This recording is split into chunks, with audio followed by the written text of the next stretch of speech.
नमस्कार दोस्तों, मैं बलदेव प्रजापति आप सभी का स्वागत करता हूं एक बार फिर से अपने यूट्यूब मंच में।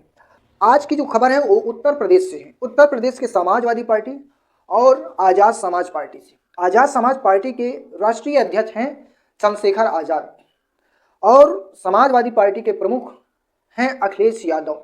अखिलेश यादव और चंद्रशेखर आज़ाद लंबे समय से एक दूसरे की पूरक बनने की कोशिश कर रहे हैं। चंद्रशेखर आज़ाद कि अखिलेश यादव चंद्रशेखर आज़ाद को अपनी पार्टी में ले लें, उनको एक दो सीटों पे टिकट देकर चुनाव लड़ाएं, लेकिन चंद्रशेखर आज़ाद की जो ताकत है उसको अखिलेश यादव समझने में बहुत टाइम लगा दिए, बहुत समय लगा दिए। अब आप लोग ऐसा भी कह सकते हो कि कहीं ना कहीं अखिलेश यादव को अनुभव का बहुत कमी है, बहुत ही कमी है अखिलेश यादव में अनुभव का। अगर अखिलेश यादव 2022 के चुनाव में जब चंद्रशेखर आज़ाद मांग रहे थे टिकट, इनसे 5 टिकट, उस पर बात नहीं बनी। लास्ट में चंद्रशेखर आज़ाद मीडिया के सामने रोते हुए आते हैं और कहते हैं मुझे 2 टिकट दे दिया जाए, 2 से 3 टिकट मात्र, तभी मैं समाजवादी पार्टी के साथ जाने के लिए तैयार हूँ। लेकिन चंद्रशेखर आज़ाद को एक भी टिकट नहीं दिया गया और अंततः 2 टिकट पर मंजूरी हो गई थी कि चंद्रशेखर आज़ाद 2 सीटों पर चुनाव लड़ेंगे, अखिलेश यादव इनको 2 सीट दे दें, नहीं दिए। वहीं पे 2022 के विधानसभा चुनाव में अखिलेश यादव ओम प्रकाश राजभर को 18 सीटें देते हैं चुनाव लड़ने के लिए। वहीं पे जयंत चौधरी को 30 सीटों पे चुनाव लड़ने के लिए उनको 30 सीटें दे देते हैं उत्तर प्रदेश में। 403 विधानसभा में से 18 सीट इनको दे दी ओम प्रकाश राजभर को, 30 सीटें जयंत चौधरी को मिल गई चुनाव लड़ने के लिए। और बाकी जो इक्का दुक्का बचा, जैसे केशव देव मौर्य को 2 टिकट मिला था, उनको 2 टिकट दे दिए थे। केशव देव मौर्य खुद लड़े थे एक टिकट पर और दूसरे टिकट पर अपनी पत्नी को लड़ा दिए, दोनों टिकट हार गए, वो दोनों सीटें हार गए। और वहीं पे जब इनको सीटें 30 सीटें मिलती है जयंत चौधरी को, उसमें से अपने 7 विधायक मात्र जिता पाते हैं, 30 में से मात्र 7 विधायक। और ओम प्रकाश को 18 सीटें मिली, उसमें से 6 विधायक उन्हें जिता पाते हैं। तो ओम प्रकाश राजभर जयंत चौधरी को उनके मन मुताबिक उतनी टिकट मिल गई थी, उतनी सीटें चुनाव लड़ने के लिए, क्योंकि जयंत चौधरी के पास भी पार्टी है, ओम प्रकाश राजभर के पास भी पार्टी है, भारतीय सुहेलदेव पार्टी। तो ये दोनों तो लड़ गए। लेकिन चंद्रशेखर आज़ाद बहुजनों के, दलितों के, मायावती के बाद अगर कोई बड़ा नेता है उत्तर प्रदेश में तो है चंद्रशेखर आज़ाद। लेकिन चंद्रशेखर आज़ाद को अखिलेश यादव दरकिनार कर दिए, क्योंकि इनकी ताकत का, चंद्रशेखर आज़ाद की जो ताकत है उसको ये आंक नहीं पाए थे माननीय अखिलेश यादव जी।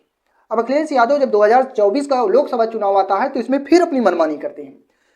लोकसभा चुनाव में ओम प्रकाश राजभर पार्टी तो छोड़कर चले जाते हैं, जयंत चौधरी भी पार्टी छोड़कर चले जाते हैं अपने विधायकों को लेकर भारतीय जनता पार्टी में, जिनको अखिलेश यादव ने 18 सीटें और 30 सीटें दी थी चुनाव लड़ने के लिए विधानसभा में, वो सब चले गए। लोकसभा चुनाव होने से पहले 6-7 महीने में सब चले गए कहाँ, बीजेपी के पास जो सत्ता में है।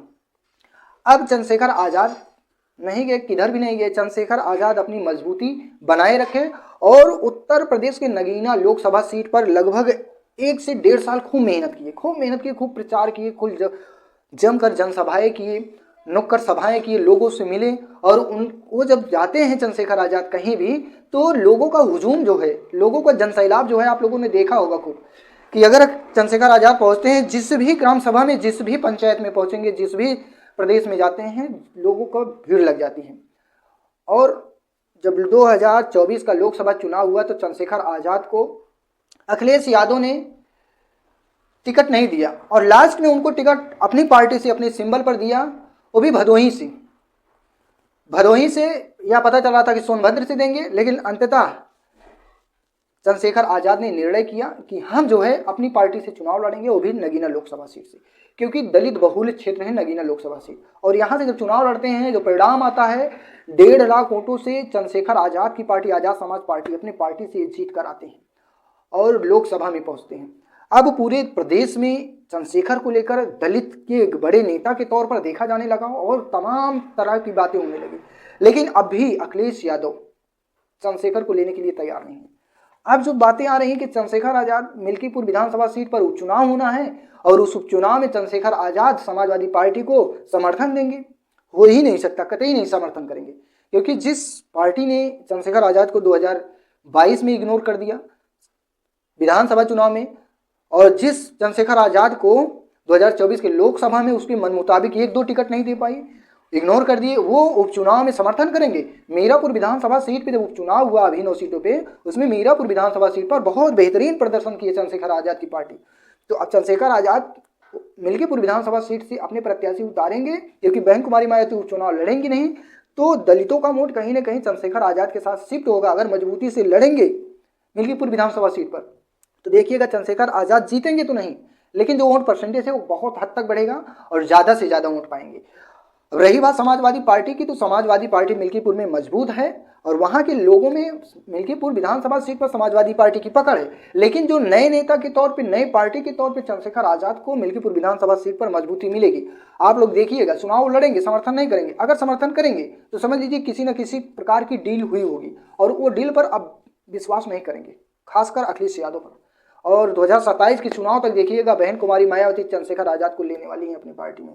तो आपकी जो भी राय है मिल्कीपुर विधानसभा सीट को लेकर, चंद्रशेखर आजाद को लेकर और माननीय अखिलेश यादव जी को लेकर, जो पूर्व के उप मुख्यमंत्री रह चुके हैं उत्तर प्रदेश के, उत्तर प्रदेश का राजनीति को लेकर आपकी जो भी राय है आप अपनी राय दीजिएगा। वीडियो पे पहली बार आए हैं तो वीडियो को लाइक कीजिए, शेयर कीजिए, चैनल को सब्सक्राइब कीजिएगा। धन्यवाद।